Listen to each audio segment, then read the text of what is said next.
Meu nome é Leniel, tenho 43 anos. Enquanto meus colegas estão ocupados com casamento, paternidade e escalada profissional, estou solteiro e preso em uma pequena empresa rural, longe de qualquer perspectiva de promoção.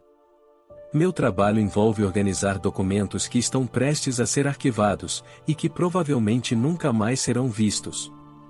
É o tipo de trabalho que realmente não faria diferença se eu o fizesse ou não. Se eu decidisse sair amanhã, não causaria nenhum problema para ninguém. Alguns anos atrás, devido a certas circunstâncias, fui transferido para esta empresa. Inicialmente, considerei sair, mas naquela época já tinha passado dos meus melhores anos de trabalho e procurar emprego no campo, onde as oportunidades são escassas, parecia assustador demais. Então acabei ficando. Costumava trabalhar no escritório central e, de repente, fui transferido da matriz para esta pequena filial rural. É claro que havia uma razão para isso, e parece que a história de por que fui transferido já se espalhou amplamente dentro da filial. Os funcionários originais cochichavam às minhas costas ou me olhavam com suspeita. Apesar disso, tentei me envolver com eles no início, mas parecia que eles só queriam que eu saísse o mais rápido possível. Suas atitudes explícitas às vezes interferiam no trabalho. Depois de vários anos assim, agora me concentro apenas em não causar problemas.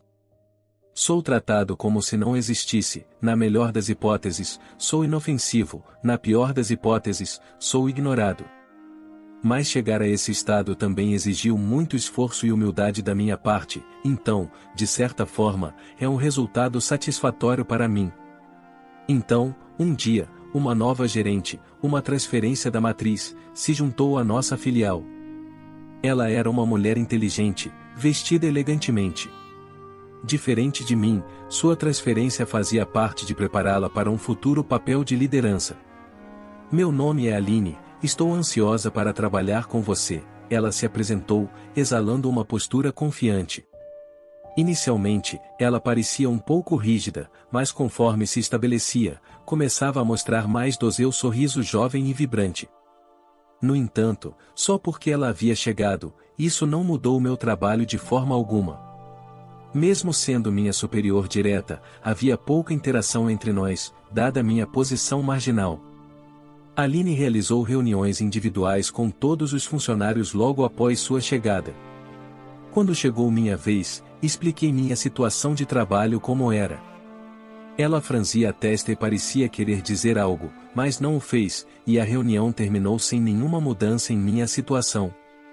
No final, meu trabalho e minha vida permaneceram inalterados. Passo meus dias fazendo um trabalho sem sentido e vou para casa quando é hora de sair. Em casa, só como e vou dormir. Minha vida diária não mudou nada desde antes. Com tão pouco trabalho para fazer, até passo meus intervalos de forma relaxada. Costumo terminar meu almoço rapidamente e depois dar uma volta pelo escritório para passar o tempo. Ultimamente, tenho notado Aline usando frequentemente o celular em lugares isolados. Sendo uma mulher jovem, pensei que ela poderia estar em contato com um namorado. No entanto, Aline sempre parecia preocupada durante esses momentos. Ela não pareceria mais feliz ou animada se estivesse falando com o namorado? Achei isso um pouco curioso, mas mesmo que tenha visto essa cena muitas vezes, achei que não era da minha conta. Não tinha prestado muita atenção nisso antes, mas ontem vi Aline novamente e ela parecia ainda mais preocupada do que o habitual. Sua expressão estava particularmente pálida. Enquanto a observava, percebi de repente algo. Pensando bem, ela costumava sorrir tanto no início, mas ultimamente não a vejo sorrir de jeito nenhum. Preocupado com sua expressão extremamente pálida, estava prestes a sugerir que ela fosse para casa quando ouvi um gemido vindo de sua mesa. Naquele momento, Barbosa chegou e ambos, ele e eu, viramos nosso olhar para Aline. Na direção do nosso olhar, lá estava Aline, pálida como um fantasma e tremendo violentamente. Ela estava tremendo tão descontroladamente que o celular que segurava caiu no chão com um baque surdo. Vendo Aline nesse estado, instintivamente corri até ela e perguntei: "O que há de errado?" Você está bem? Então, vi a tela do celular. Estava recebendo notificações em tempo real e a tela do chat estava cheia de mensagens agressivas, adesivos e emojis. Vendo a tela do chat, lembranças desagradáveis voltaram para mim, mas eu sabia que tinha que priorizar a Aline agora. Empurrei essas memórias que ressurgiam para o lado e perguntei gentilmente a ela: posso dar uma olhada no seu celular? Tremendo e chorando de medo, Aline assentiu e me entregou o celular. Apesar de estar em choque, ao olhar para as mensagens enviadas a Aline, vi um fluxo interminável de textos cheios de insultos cruéis, comentários depreciativos e conteúdo zombeteiro, todos expressos nos termos mais duros imagináveis. No final, as mensagens tomaram um rumo perturbador, claramente implicando em danos e pareciam extremamente perigosas. Embora as memórias do meu passado ameaçassem me dominar, fiz um esforço consciente para permanecer calmo e continuei a perguntar a Aline algumas coisas. Você conhece essa pessoa? Perguntei. Ela balançou a cabeça em resposta à minha pergunta. Alguma ideia de quem poderia ser? Continuei. Ela mordeu o lábio e respondeu. Recebi comentários dessa pessoa em uma plataforma de mídia social diferente. Começou normalmente, mas gradualmente ficou mais extremo. Fiquei assustada e bloqueei e então isso aconteceu. Eles também espalharam mentiras sobre mim para meus amigos e em fóruns. Estou com tanto medo que mal consigo dormir. Aline, aparentemente no seu limite, enterrou o rosto cansado em suas mãos. Ao vê-la assim, senti uma dor no coração como se estivesse olhando para o meu eu do passado. Ao mesmo tempo, decidi que não poderia deixá-la passar pelo que passei e resolvi ajudá-la. Vamos lutar juntas, disse eu. Aline pareceu confusa com minhas palavras, mas eu estava confiante de que poderia ajudá-la. Entendi a sua dor, tristeza, medo, raiva e desespero melhor do que ninguém. À medida que mais funcionários começaram a chegar, lançaram olhares curiosos para a dupla em comum de Aline e eu. Apesar de sentir o peso de seus olhares, sair não era uma opção para mim. Apesar de Aline parecer confusa, apontei para o computador pessoal dela e perguntei: você tem o histórico salvo?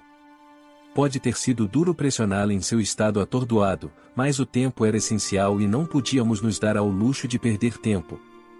Dada a situação, sabia que tínhamos que abordar metodicamente o que precisava ser feito, então comecei a dar instruções a Aline. Apesar de ser deixado de lado no escritório agora, eu era uma vez um executivo bem-sucedido no escritório central, a um passo da sala de reuniões. Tendo estudado como liderar e motivar subordinados como gerente, sabia como fazer Aline agir apesar de seu estado de choque atual. Instruía a primeiro solicitar a exclusão com os administradores da plataforma. Nosso objetivo era chegar a um ponto em que pudéssemos identificar o responsável de acordo com os termos especificados no contrato de serviço. Em seguida, imprimimos todo o histórico e postagens das redes sociais e fóruns em que Aline havia sido assediada e compilamos informações como endereços de IP e e-mails. Vamos à polícia juntos, sugeri. Nesse momento, Aline havia se acalmado um pouco e, embora parecesse intrigada com minha eficiência, ela concordou e me seguiu até a delegacia. Na delegacia, expliquei a situação e as medidas que havíamos tomado, e Aline apresentou as evidências aos policiais. Enfatizei à polícia, que parecia não entender a gravidade da situação, a rápida escalada das mensagens do assediador, o uso repetitivo de certas frases e a extensa coleta de informações de Aline, indicando uma alta probabilidade de assédio habitual e uma ameaça clara de violência física. Os policiais, chocados com a gravidade do nosso caso, até questionaram nosso relacionamento. Apesar dos rumores que poderiam surgir sobre uma jovem envolvida com um cara mais velho como eu, não pude deixar de negar isso em pânico, o que acabou divertindo tanto o policial quanto Aline. Considerando a situação atual, o culpado ainda não foi identificado. Além disso, as chances de resolução parecem escassas, dado que estamos lidando com uma pequena delegacia local. Tudo o que podíamos fazer era executar as medidas possíveis no momento. Mas eu sabia muito bem a importância dessas ações. Depois de sair da delegacia, apresentei Aline a um advogado de confiança durante nosso retorno ao escritório. Era um passo necessário para estabelecer oficialmente o caso. Aline parecia intrigada com o meu envolvimento. Quem exatamente é você, Leniel? Por que está se esforçando tanto por mim? Ela perguntou. Era uma pergunta natural, dada nossa interação quase inexistente anteriormente. Embora meu conhecimento com Aline fosse breve, não encontrei nada duvidoso em seu caráter, nem parecia alguém que criaria inimigos. Por isso, achei terrivelmente injusto que seu futuro promissor fosse arruinado por indivíduos maldosos. Não queria que ela passasse pelas mesmas experiências que eu tive, mas incapaz de transmitir isso a Aline, desconversei de forma desajeitada e disse que apenas sabia algumas coisas. Eventualmente, o homem por trás do assédio e das ameaças a Aline foi detido. Ele era um completo estranho para ela, mas aparentemente a plataforma o notificou de que eles eram um bom par. Usando as informações de Aline nas redes sociais, ele começou a projetar obsessivamente sua imagem ideal sobre ela. O conteúdo que ele postava em fóruns, se retratando como um ex-namorado, me fez perceber agudamente os perigos de compartilhar informações pessoais online com estranhos. Após resolver o problema com Aline, retornei à minha rotina no escritório. No entanto, para minha surpresa, não fui o primeiro a chegar naquele dia. Quando cheguei ao escritório, Aline já estava em sua mesa, me cumprimentando com um sorriso radiante. "Bom dia", disse ela. Inicialmente surpreso, eu também retornei o cumprimento com um sorriso ao ver o sorriso despreocupado dela, dizendo bom dia. Enquanto eu me preparava para sentar em minha mesa, Aline veio até mim e disse: "Você poderia me dar um momento lá fora?" Eu havia pensado que nossos caminhos não se cruzariam novamente depois de resolver o problema. Fiquei me perguntando o que estava acontecendo, mas segui o seu exemplo. Paramos em frente ao quadro de avisos usado para anúncios da empresa. Aline, com uma excitação infantil, revelou um aviso com empolgação. Me preparei para possíveis mais notícias, olhando apreensivamente para o quadro de avisos, onde um anúncio temporário de pessoal estava postado. Meu nome, posição atual e transferência para o novo departamento da matriz estavam detalhados no centro do quadro. Aline explicou-me o novo departamento com um rosto radiante de alegria, como se quisesse dizer que a surpresa foi um grande sucesso. Esse novo departamento, ela explicou, foi estabelecido como uma divisão especializada dentro da empresa, indo além da segurança interna para se concentrar especificamente em questões como vazamentos de informações. Então, ela revelou seu segredo. Na verdade, sou sobrinha do presidente Itamar. Embora tenha sido contratada por meu próprio mérito, é inegável que minha situação influenciou muito o estabelecimento deste departamento. Ela compartilhou a história da criação do departamento e riu maliciosamente. Vendo minha surpresa, Aline parecia satisfeita. Então, ela compartilhou algo que o Sr. Itamar tinha lhe dito. É verdade que pedi sua ajuda, mas além disso, o Sr. Itamar há muito tempo desejava trazê-lo de volta ao escritório central. Apesar da dificuldade em reverter decisões em uma empresa tão grande, ele lamenta ter exacerbado as dificuldades de um funcionário valorizado. Como membro da família e alguém que você ajudou, eu sinceramente peço desculpas. Sinto muito. Com isso, Aline me pediu desculpas. De fato, um dia eu estava no caminho certo no escritório central, bem visto pelo Sr. Itamar. No entanto, em meio ao meu rápido progresso, ocorreu um incidente no bairro onde uma garota desapareceu. Claro, eu estava ciente das notícias, mas em grande parte ignorei isso como problema de outra pessoa. Naquela época, eu morava em uma casa nos subúrbios com minha esposa e 2 filhas. No entanto, praticamente só voltava para casa para dormir, então eu não sabia nada sobre o bairro ou as pessoas que moravam lá. Portanto, deveria ter sido um incidente que não tinha nada a ver comigo. Mas, algum tempo depois do desaparecimento, meu nome foi de alguma forma postado em um quadro de avisos popular como suspeito. Sem que eu percebesse, meu endereço, família, contas de redes sociais e local de trabalho foram todos expostos, e fui condenado como criminoso pelo público. Minha família e eu fomos assediados pela mídia e por espectadores a ponto de não conseguirmos nem voltar para casa. Fui suspenso do trabalho e tive que comparecer a inquéritos policiais por um tempo.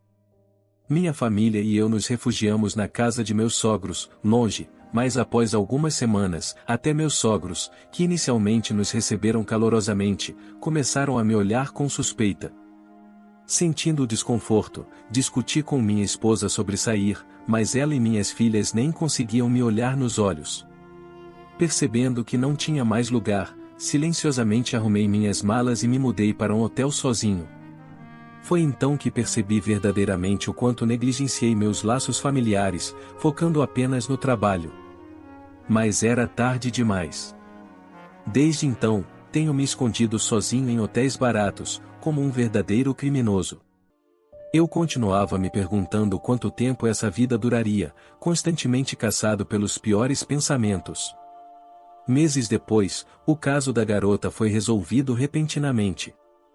O culpado era um estudante universitário de um estado distante. Ele a atraiu para sua casa através de uma manipulação astuta nas redes sociais e a manteve lá. Claro, nem a garota nem o estudante preso tinham qualquer conhecimento ou relação comigo. Quando vi a notícia do caso sendo resolvido, desabei e chorei no local. Embora aliviado pelo caso ter sido solucionado, não pude deixar de me perguntar qual era o sentido da minha vida até então. Sobrecarregado por várias emoções, chorei o dia todo. No dia seguinte, ainda em luto, recuperei minha vitalidade original e decidi agir. Corri para um escritório de advocacia que oferecia consultas gratuitas e compartilhei minha história. O advogado que conheci estava familiarizado com o meu caso e se tornou um forte aliado, prometendo garantir que eu recebesse justiça. A partir daí, tudo se moveu rapidamente. Conseguimos apoio público, pressionamos os provedores e administradores e rapidamente obtivemos informações sobre a parte maliciosa que espalhou minhas informações pessoais. Entramos com uma ação judicial e o homem que arruinou minha vida foi facilmente preso. Eu não reconheci o nome do culpado, mas quando mencionei para minha esposa, que havia acabado de voltar para casa, seu rosto ficou pálido. Acontece que o homem era colega de escola dela. Eles se reconectaram em uma reunião e estiveram em contato desde então, com minha esposa frequentemente compartilhando suas queixas e frustrações sobre mim com ele. Minha esposa insistiu que não a havia traído, mas naquele momento isso não importava mais para mim. Meus sentimentos por ela tinham esfriado completamente. Claro, não era inteiramente culpa dela. O colapso de um casamento geralmente é devido às duas partes, e essa situação foi resultado da minha negligência com minha família. Percebi isso durante o tormento, e embora minha esposa insistisse que não era culpada até o final, eu não a culpava. E quanto às minhas filhas, que eu amava do meu jeito, elas também não se aproximavam muito de mim. Tendo passado tanto tempo com uma mãe que não gostava de mim, nossa separação foi rápida. Foi surpreendentemente abrupta para minha família, mas o caso havia sido resolvido afinal. Sentindo-me motivado pela resolução, decidi voltar ao trabalho e dar o meu melhor. No entanto, a vida não era tão simples. Ao retornar, fui transferido para uma pequena filial rural, uma clara demissão. Essa mudança de pessoal havia sido feita antes do verdadeiro culpado e da pessoa que espalhou minhas informações pessoais serem pegos, mas, para a empresa, era melhor prevenir do que remediar. Esperava-se que eu assumisse a responsabilidade por causar um alvoroço, tendo acabado de retornar, e diante desse decreto, até considerei desistir. Mas, com um julgamento ainda pendente e praticamente nada mais para mim, aceitei a transferência e fui designado para a filial, apesar de ser visto como uma presença indesejada. Continuei fazendo parte da empresa, eventualmente me tornando o homem que não trabalha. Embora estivesse relembrando as memórias amargas do passado, não pude deixar de sorrir com a história sobre o Sr. Itamar que me foi transmitida por Aline. De fato, tive minhas preocupações sobre o tratamento que recebi na época, no entanto, não fui demitido ou rebaixado, e ouvi dizer que foi porque o Sr. Itamar se opôs à transferência até o final. Considerando sua gentileza, olhando para trás, posso dizer agora que a vida no campo foi agradável.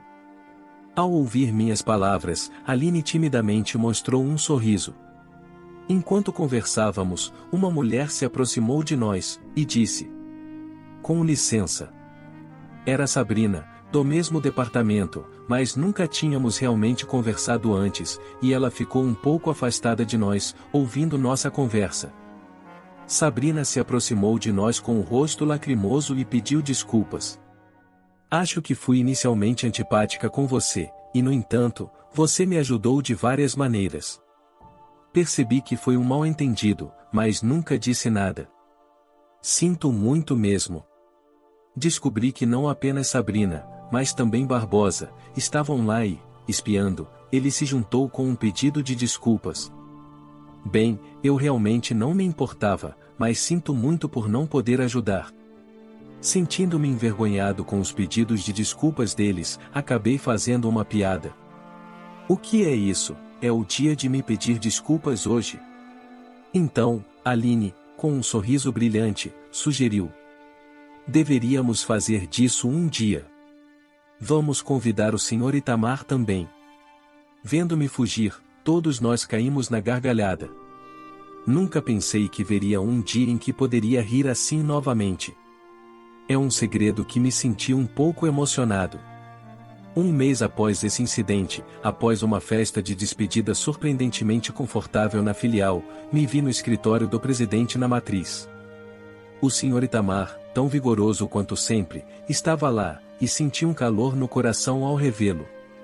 Então, o Sr. Itamar explicou pessoalmente o significado e o propósito do meu novo departamento e as expectativas para ele após sua fundação. Nem todos têm uma vida como a sua, no entanto, continuará a haver casos em que pessoas inocentes como você e minha sobrinha sofrerão.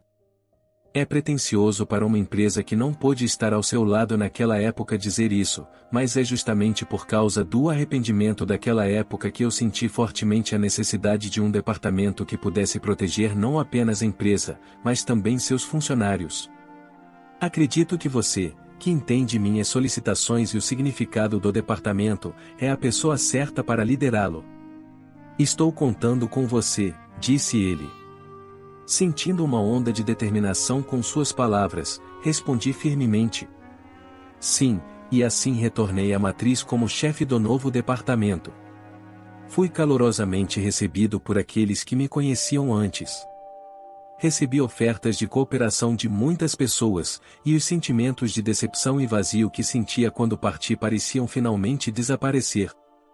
Pensei que não tinha aliados, nem um lugar para pertencer, mas percebi que sempre havia pessoas que estavam ao meu lado. A vida é imprevisível. O que parecia tranquilo apenas um momento atrás pode de repente mergulhar na escuridão. Por outro lado, quando você pensa que tudo acabou, pode encontrar alegria em lugares inesperados e surpresas agradáveis esperando por você. Depois de passar por várias experiências, finalmente entendi o que é a vida. Assim como condições naturais severas podem criar paisagens bonitas, gostaria de pensar que minhas experiências adicionaram alguma profundidade a mim como pessoa. Agora, estou diante do novo departamento que se tornou meu lugar novamente. Batendo nas minhas bochechas com as duas mãos para me animar, eu digo em voz alta: "Está tudo bem", e entro no meu novo departamento, pronto para recomeçar. A história de hoje chegou ao fim. Não se esqueça de comentar qual lição você tirou dela. Também deixe um like no vídeo, e se inscreva para não perder os próximos vídeos. E se você quer conhecer o final da história da mulher que foi apresentada como empregada pelo seu marido na frente de todos, porque ele ficou com vergonha dela, clica no vídeo que está aparecendo aí na tela. Te vejo nessa história, grande abraço.